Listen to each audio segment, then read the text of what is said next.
L'automne est la saison des récoltes. Ici à Huai'an, une ville de la province du Jiangsu dans l'est de la Chine, la récolte est connue pour deux produits spécifiques. Les céréaliers récoltent le riz et les crabiers récoltent les crabes poilus. Huai'an et ses villes voisines sont connues comme le pays du poisson et du riz. Situé le long du cours inférieur du fleuve Huaihe, Huai'an bénéficie du bassin fluvial. Ces terres agricoles fertiles sont propices à la culture du riz.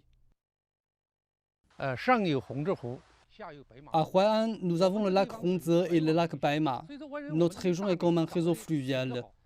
C'est pourquoi notre riz est de bonne qualité. L'eau que nous utilisons pour irriguer nos cultures de riz provient du lac voisin.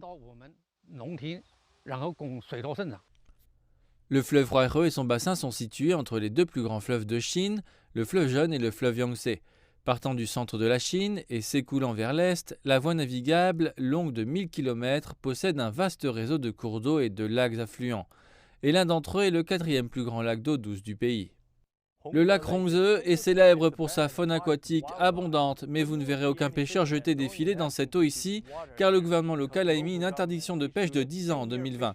Cette décision vise à protéger l'environnement et la biodiversité du lac, alors les pêcheurs travaillent maintenant sur la terre. Dans des centaines d'étangs de pisciculture autour du lac Hongze, le crabe poilu, un mets traditionnel chinois, est le produit phare.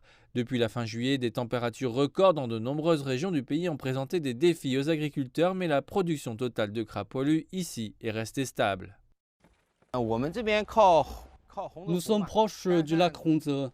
Comme notre eau est suffisante, la sécheresse et les températures élevées ne nous ont pas beaucoup affectés. Couvrant 5 provinces, le bassin du fleuve Huaihe est crucial à bien des égards. Cependant, le cours d'eau a aussi ses inconvénients, le plus menaçant étant les inondations. Ainsi, chaque année, les autorités déploient des efforts substantiels dans la prévention et le contrôle des inondations pour sauvegarder la vie des populations et la sécurité alimentaire.